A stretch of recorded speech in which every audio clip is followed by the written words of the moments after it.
Hey everyone, welcome to the show. So, a Morning Joe guest finally, well, I shouldn't say finally, this has been happening more and more recently, but another Morning Joe guest just called out Democrats' need for stronger leadership, and it was absolutely perfect. So, this rant was more than 4 minutes long, but I just pulled out some of the highlights to show you guys. So, check this out. America right now is living through a hostile takeover by billionaires and bullies. And we don't have an opposition that is able to say that simply, clearly, and starkly. And you're exactly right. People like Russell Vought and certainly Donald Trump and Elon Musk understand that they are playing on a level of human psychology, traumatizing people, gaslighting people, being kind of psychologically abusive to the nation. And this hostile takeover on this level of psychology is still not being opposed by Democrats who understand to play on the same turf of psychology. The top leaders of the Democratic Party need to stop being milquetoast. I'll be very specific. Last night, Rachel Maddow's show, Leader Jeffries is on the show. I don't think any American watching that interview with Leader Jeffries would have come away feeling defended deep in their heart in the middle of an autocratic takeover by that high-ranking Democrat. It was full of legal terms as it relates to in terms of, well, and it was full of every time she gave him a chance to empathize with people who say he's not doing enough, they're not doing enough. Every time she gave him that opportunity as a gifted interviewer that she is, instead of saying, yeah, I can get why people feel that way about what we're doing. Nope, we're doing this. Nope, nope, we don't need any more steel in our spine. Defensiveness and self-protection do not make an opposition. It is going to take a true fiery opposition that understands how deeply undefended Americans feel right now by this psychological onslaught by the abuser in chief and by his shadow president. And it's going to take, if you are not one of the people with the mettle to stand up to an autocratic coup, get out of the way. There are so many other jobs. Become a lobbyist like you're probably planning to do anyway in a few years. Accelerate that plan. Get out of the way for people who know how to stand up and are adequate to this moment. So, if you aren't aware, that was Anand. I think his last name is pronounced Giordardis, if I'm not mistaken, Giordardis.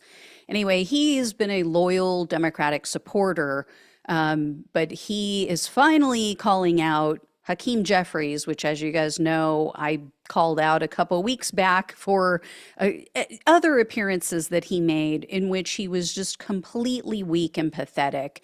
And, you know, he is correct. He is 100% correct. Now, I'm wondering if they're ever going to let Anand back on the show, if they're ever going to invite him back, because did you catch the faces of the other panelists that they had on? Everybody looked like a deer in the headlights. They were just sitting there stone frozen. You know, for people listening on the podcast, there were, I think it was like 5 or 6 other people in little boxes that you could see on the screen.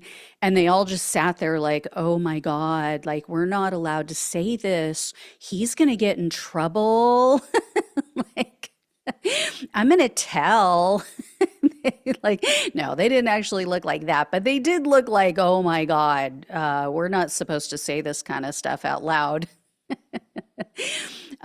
So yeah, we'll see if there are any changes, but you know, as the saying goes, lead, follow, or get the hell out of the way. And I went and listened to the interview that he was responding to there with Rachel Maddow and Hakeem Jeffries. And it wasn't as bad as he's making it out, but it still wasn't good. I mean, Hakeem Jeffries is clearly just not equipped for this moment. He does not understand what he is being called to do. He keeps talking about procedures and policies and, you know, we're going to fight them on this budget deal and blah, blah, blah.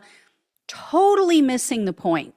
Completely missed the point. Like, Rachel Maddow, she did set him up with like, hey, the Democratic base is looking for extra They're looking for something extra. They're looking for things that you don't normally do, that aren't necessarily just following the rules, checking the list, going down, making sure that you hit all the points that are in the rule book. Like, get down and dirty. Find other ways. Like, do whatever you have to do and show that you're willing to fight.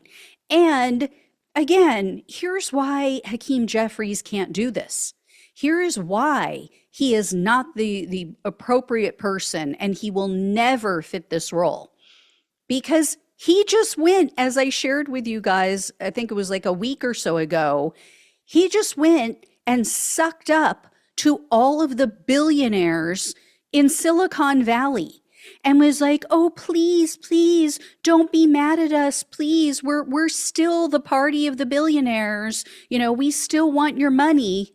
We're going to do whatever we need to do to keep you on board.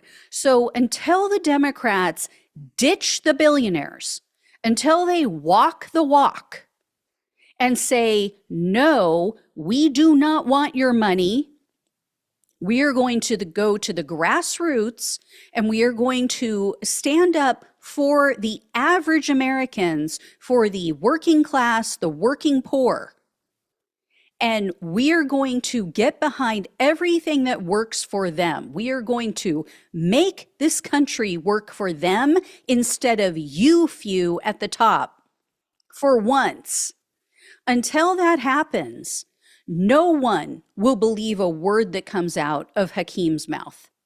I don't. I will never believe the guy. And you guys know I had issues with him before this, because as soon as AOC came into Congress, he went after her. And that is a proven fact.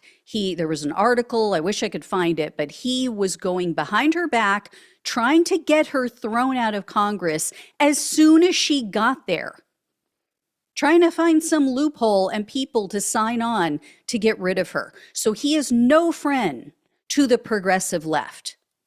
And then, as you all know too, he stood up for Scott Perry, for the Republican who, when the FBI was trying to seize his phone and get a court to approve access to all of his communications to prove that he had something to do with Donald Trump's coup attempt, Hakeem Jeffries signed onto a letter to protect him from that. So the guy is two-faced. You cannot trust him. Like I said, I never have, I never will. You cannot serve two masters. So if these people are going to continue to side with the billionaires and the corporate donors, they are never going to get it. Because what we need right now is what we're seeing from Bernie Sanders, where he is traveling all over the country right now, bringing in large crowds of cheering people, giving him standing ovations, and so excited to see him because he's naming the enemy. He is telling people, this is why you can't have nice things. It's because of the corporate oligarchy in this country. And Donald Trump is a part of that. Donald Trump is the Pied Piper of these people right now. He is giving them everything they want.